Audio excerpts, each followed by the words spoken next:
Hello Ramesh, कैसे हैं आप सब। उम्मीद है कि बहुत अच्छे होंगे और आप सबकी तैयारी बहुत अच्छी जा रही होगी। तो आपका एक बार फिर से स्वागत है ऑल टीचिंग एप्टीट्यूड की पीवाईक्यू सीरीज में, जिसमें हम हर एक वीडियो में 20 क्वेश्चंस करते हैं। अभी तक हमने अराउंड 60 क्वेश्चंस कर लिए हैं टीचिंग एप्टीट्यूड के, और इसके साथ साथ रिसर्च एप्टीट्यूड के भी हमने 330 पीवाईक्यूज कर लिए हैं। कम्युनिकेशन के अराउंड 250 हो गए हैं, और जो मैथमेटिकल रीजनिंग है उसके अराउंड 100 क्वेश्चन हो चुके हैं। तो UGC net JRF paper one के जितने भी पीवाईक्यूज हैं 2004 से लेकर के 2026 तक, हम अपने इस चैनल पर कवर करने की कोशिश करेंगे और देखेंगे कि किस तरह के क्वेश्चन आए हैं। और अगर आप इसकी पूरी सीरीज देख लेते हैं तो पेपर वन में around 35 to 40 question easily correct कर सकते हैं, और जो भी यूनिट आप पूरी कवर कर लेंगे तो उसमें 5 out of 5 क्वेश्चन आपके 100% पक्के हो जाएंगे, क्योंकि क्वेश्चन और कंसेप्ट काफी ज्यादा रिपीटेड हैं। तो देखते हैं आज का हमारा पहला क्वेश्चन कौन सा है। Which of the following is most associated with promoting direct teaching, lecture with examples, team teaching, discussion sessions, project method. तो इसका गाइस जो राइट आंसर होगा 261 क्वेश्चन का, वो है लेक्चर मेथड विद एग्जांपल्स। क्योंकि जो टीम टीचिंग है, डिस्कशन सेशन है या प्रोजेक्ट मेथड है, ये एक तरीके से इनडायरेक्ट टीचिंग का पार्ट है। नेक्स्ट क्वेश्चन है from the list given below identify these statements which relate to the characteristics of a teaching act. इसमें से जो टीचिंग एक्ट से रिलेटेड है वो हमें बताना है कि कौन कौन सी कैरेक्टरिस्टिक्स हैं। Teaching act is a personal act to facilitate self development, या फिर जो है the goal of all teaching is to cause learning. Yes, ठीक है, ये तो सही है। The goal of all teaching is to cause learning. Teaching invariably implies changing the opinion of others. It not necessary कि जो है आप दूसरों की ओपिनियन को चेंज ही कर दें। Teaching is triadic rather than dyadic in nature. ठीक है, डैडिक और ट्रैडिक का मतलब ये होता है टीचर होता है, एक स्टूडेंट होता है और एक कंटेंट होता है। तो ये ट्रैडिक है, त्रिकोणीय एक तरह से होता है। और थ्री एंगल्स या थ्री वेरिएबल जिसमें होते हैं टीचर्स, स्टूडेंट्स एंड कंटेंट, या कई बार स्टूडेंट्स को आप लर्नर भी कह सकते हैं। और जो डैडिक है उसमें टीचर और स्टूडेंट ही सिर्फ होते हैं। तो ये जो टीचिंग है is a triadic rather than dyadic nature, it is correct. तो बी और सी, बी और डी जिसमें है उसको रखिए, बाकी रिमूव कर दीजिए। तो इस तरीके से आपका ऑप्शन बन जाएगा b, d and f. Teaching means selling ideas, no not necessarily, it not necessarily correct. Teaching means reaching the mind of student. ठीक है, वेरी करेक्ट है कि आप स्टूडेंट्स को, माइंड को कैसे शेप करें, कैसे उन्हें आप मोटिवेट करें, कैसे उन्हें उनकी जो कॉग्निटिव एबिलिटी है उसको शार्पन करें। तो जो टीचिंग है, जैसे मैंने बताया, टीचिंग इज ए ट्रैडिक, जैसे इसमें टीचर है, लर्नर है, कंटेंट है। Teaching involves teaching learners mind, जिसमें हम कॉग्निटिव एंगेजमेंट की बात करते हैं कि जो सोचने समझने और रीजन करने की एबिलिटी है उसको आप पढ़ाते हैं। नेक्स्ट है which of the following devices from the list given below will form part of formative evaluation. तो फॉर्मेटिव इवेल्युएशन के कौन कौन से कैरेक्टरिस्टिक्स हैं, बेसिकली हमें ये बताना है। Conducting a quiz session, right, very right, कि आप जो है क्विज सेशंस को कंडक्ट करवाएं। तो ये तो आपका A will be very very correct. Giving multiple choice type questions in post instructional session. देखिए, post instructional session formative evaluation से रिलेटेड नहीं है। पोस्ट इंस्ट्रक्शनल यानी इंस्ट्रक्शन के बाद वाले जो सेशन होते हैं, या कह लीजिए कि एक सेमेस्टर या कोर्स के एंड होने के बाद जो आप क्वेश्चन आंसर करते हैं, तो वो समेटिव इवेल्युएशन का पार्ट होता है, ना कि फॉर्मेटिव इवेल्युएशन का। तो देखिए, जिसमें ए है उसको रखिए, जिसमें बी है उसको रिमूव कर दीजिए। तो ये बी है इसमें, तो इसको रिमूव कर दीजिए। देखिए, क्वेश्चन आपका बन गया एलिमिनेशन टेक्निक से। गिविंग ए मास्टरी टेस्ट, ये भी समेटिव इवेल्युएशन का पार्ट है, ना कि फॉर्मेटिव इवेल्युएशन का part. Providing corrective feedback during discussions. ठीक है, तो ये जो फॉर्मेटिव इवैल्यूएशन होता है वो ड्यूरिंग टीचिंग या ड्यूरिंग इंस्ट्रक्शंस होता है।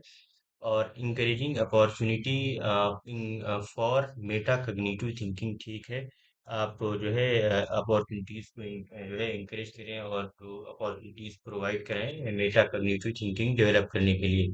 और जो आपका ऑप्शन एफ है, grading student performance on A 5 point scale, तो ये जो है आपका नहीं होगा। फॉर्मेटिव इवैल्यूएशन ड्यूरिंग टीचिंग होता है। तो conducting quiz sessions, providing corrective feedback during discussions, और encouraging opportunity for metacognitive thinking। Next question है हमारा, below are the given number of key behaviours as well as helpful behaviours of effectiveness of teaching based on research evidence identify those which are key behaviours. देखिए ये question हम previous video में कर चुके हैं। की बिहेवियर्स और जो हेल्पिंग बिहेवियर्स हैं उसमें से हमें ये बताना है कि कौन कौन से की बिहेवियर हैं। तो आगे हमने एक क्वेश्चन दे रखा है पीवाईक्यू से ही, जो हेल्पिंग बिहेवियर्स है। तो देखते हैं कि बिहेवियर इसमें कौन कौन से हैं। की बिहेवियर उसको बोलते हैं जो डायरेक्टली टीचर्स से रिलेटेड हो, उसमें स्टूडेंट्स का इन्वॉल्वमेंट ना हो।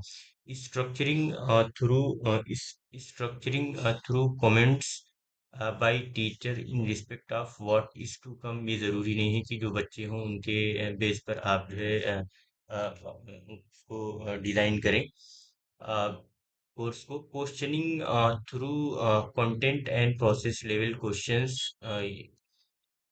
lesson clarity implying the extent to which presentations are not involved। ठीक है, ये करेक्ट हो जाएगा आपका। As a key teaching behaviour, probing which implies statement to encourage student to elaborate। देखिए इसमें स्टूडेंट्स का इन्वॉल्वमेंट हो जाएगा। Again engagement rate devoted to learning when students are actually on task। ठीक है, rate at which student understand and correctly comprehend assignments and exercise। तो ये जो आपका सी ई एन एफ होगा वो आपका करेक्ट हो जाएगा। तो ये आपका जो है सी ई एफ एंड ये की टीचिंग बिहेवियर में है, बाकी जो है वो हेल्पिंग बिहेवियर में है। देखिए यहाँ पे मैंने दे रखा है कि behaviours of teaching effective teaching क्या होते हैं। कि बिहेवियर जो होते हैं वो कोर सेंट्रल टीचर एक्शंस होते हैं जो डायरेक्टली इम्पैक्ट करते हैं लर्निंग को। जैसे explaining concepts in clear, logical and sequential manner, organizing content from simple to complex, linking new knowledge with previous knowledge, maintaining conceptual clarity, presenting subject matter in a structured and systematic way, ensuring learning objectives are achieved। तो ये directly teachers से related होते हैं। और जो आपके helping behaviour हैं वो क्या है कि helping behaviour support and facilitate key behaviour. तो इसमें जैसे इसमें की क्या है, encouraging student to elaborate their answers, asking direct and indirect questions, summarizing student response, providing feedback and reinforcement, clarifying student doubt, motivating student to participate actively। Next question is, in communicating in a classroom situation, which one of the following approaches will be considered most appropriate? Technical and domineering, personal and emulative, empathetic and pragmatic, assertive and conformist। तो जो communicating class communication जब हम करते हैं classroom में, तो जो सबसे मोस्ट अप्रोप्रिएट अप्रोच होती है कि आप एम्पैथी के साथ प्रैग्मेटिक रहें, और जो एक प्रैक्टिकल अप्रोच होती है एम्पैथी के साथ स्टूडेंट के साथ पेश आए।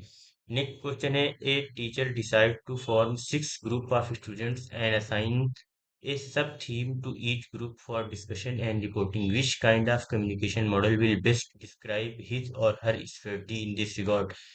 Interaction model, horizontal model, transactional model, linear model. तो इसका गाइस जो राइट आंसर होगा वो ट्रांजैक्शनल मॉडल होगा, क्योंकि जो ग्रुप्स होंगे वो एक दूसरे से कुछ ना कुछ ट्रांजैक्शनल मोड में सीख रहे होंगे। इंटरेक्शनल मॉडल में जस्ट सिंपली क्या करते हैं, लोग इंटरेक्ट करते हैं, बातचीत करते हैं, उसमें प्रॉपर कोई ग्रुपिंग नहीं होती। ओरिजेंटल मॉडल में एक तरीके से जो इक्वल लेवल के लोग होते हैं या पोजीशन के लोग होते हैं वो कम्युनिकेट करते हैं। और लीनियर मॉडल सिर्फ आपका वन वे होता है, इसमें दूसरी जो पार्टी होती है वो इन्वॉल्व नहीं होती। जैसे कि एक लेक्चर या कोई स्पीच दे रहा हो, यहाँ पे कोई बंदा खड़ा होके इस ऑडियंस को, ठीक।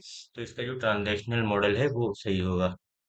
नेक्स्ट है, in the following list identify these statements which are indicative of helping behaviour of teaching. देखिए अभी हमने करा था वो वाला की टीचिंग बिहेवियर, अब हमसे पूछा है हेल्पिंग बिहेवियर कौन कौन से। तो instructional variety marked by multiple choice, multiple devices used,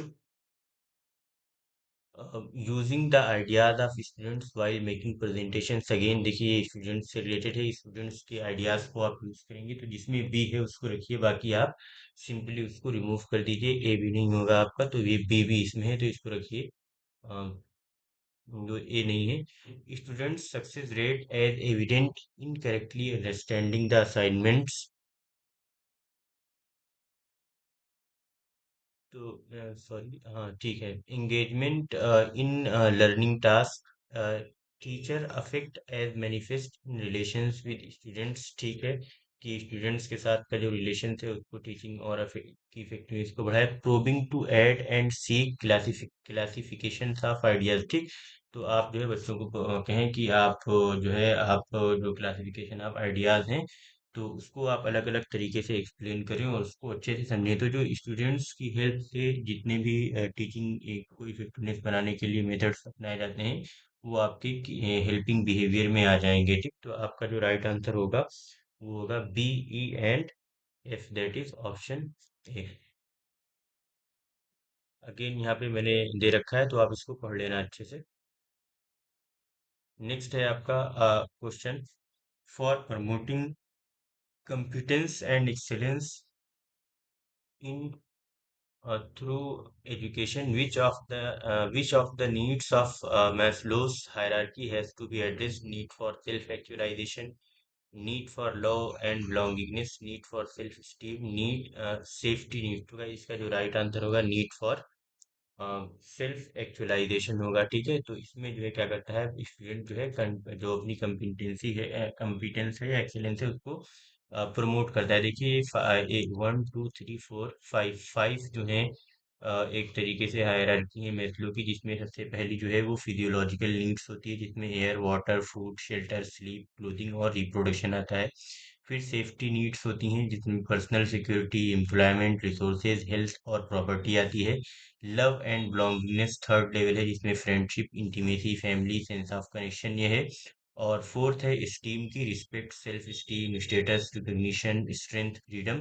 और जो फिफ्थ है आपका सेल्फ एक्चुअलाइजेशन जिसमें desire to become the most one can B. तो इसमें यही है कि प्रमोटिंग कॉम्पिटेंस एंड एक्सेलेंस जिसमें आप एक बंदे को डिजायर होती है to become the most that one can be, ठीक है। तो ये सेल्फ एक्चुअलाइजेशन है वो आपकी प्रमोट करेगी कॉम्पिटेंस और एक्सेलेंस को। तो आप ये जो है हायरार्की याद कर लेना, नंबर वाइज वन टू, ये से वन टू थ्री, कभी भी एग्जाम में पूछी जा सकती है किसी भी एग्जाम में।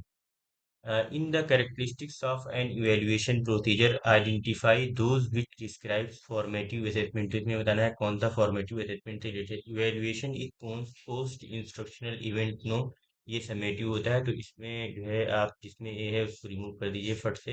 इवेल्युएशन अकर्स ड्यूरिंग इंस्ट्रक्शन, ठीक है। इवेल्युएशन जो है ड्यूरिंग इंस्ट्रक्शन होता है तो जिसमें बी है उसको रखिए, बाकी रिमूव कर दीजिए। Evaluation is carried out by policy makers, जरूरी नहीं है। इवेल्युएशन टेक्स प्लेस पीरियोडिकली, ऐसा भी जरूरी नहीं है।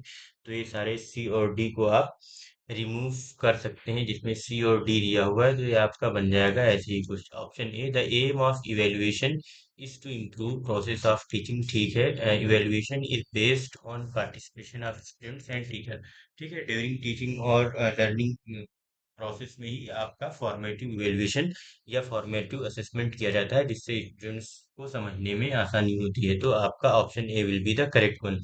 नेक्स्ट और लास्ट क्वेश्चन है, who among the following propose the theory of multiple intelligence. तो इसका राइट आंसर होगा होवर्ड गार्डनर। इन्होंने जो मल्टीपल इंटेलिजेंस की थ्योरी है वो दी थी, जिसमें कई सारी चीजें होती हैं कि एक तो लिंग्विस्टिक रीजनिंग होती है, फिर नेचर स्मार्ट रीजनिंग होती है, सेल्फ अवेयरनेस, लॉजिकल रीजनिंग किसी की अच्छी होती है, किसी की इंटरपर्सनल स्किल्स अच्छी होती हैं, किसी की म्यूजिकल अंडरस्टैंडिंग बहुत अच्छी होती है, किसी की जो है काइनेटिक जो परसेप्शन होता है वो बहुत अच्छा होता है, किसी का स्पेशियल अवेयरनेस। तो उन्होंने around six seven eight eight around eight types of जो है इंटेलिजेंस को डिस्कस किया था। और जो हमारे हॉवर्ड गार्डनर साहब हैं इन्होंने ये 1983 में ये थ्योरी दी थी मल्टीपल इंटेलिजेंस की। इनकी बुक का नाम था frames of mind, the theory of multiple intelligence. तो आप इसको याद रखना, कभी भी एग्जाम में पूछी जा सकती है। तो thank you so much guys, like करें, शेयर करें, सब्सक्राइब करें, कमेंट करें और नोटिफिकेशन बिल को प्रेस कर लें ताकि जब भी हम नई वीडियो अपलोड करें तो आपको इसका नोटिफिकेशन मिल जाए। और आप ये भी बताएं कि इस तरीके से जो हमने ऐड कर दिया है क्वेश्चन के एंड में इंफॉर्मेशन या कि हेल्पिंग बिहेवियर और के बीच जो डिफरेंस बताया है उसमें भी कुछ ऐड कर दिया है स्लाइड में। तो इस तरीके से आपको पसंद है या सिर्फ मैं क्वेश्चन को बोल के एक्सप्लेन कर दिया करूँ? तो आप जैसा हो कमेंट करके बताना, फिर उसी हिसाब से हम आगे की वीडियोस बनाया करेंगे। थैंक यू सो मच, मिलते हैं नेक्स्ट वीडियो में।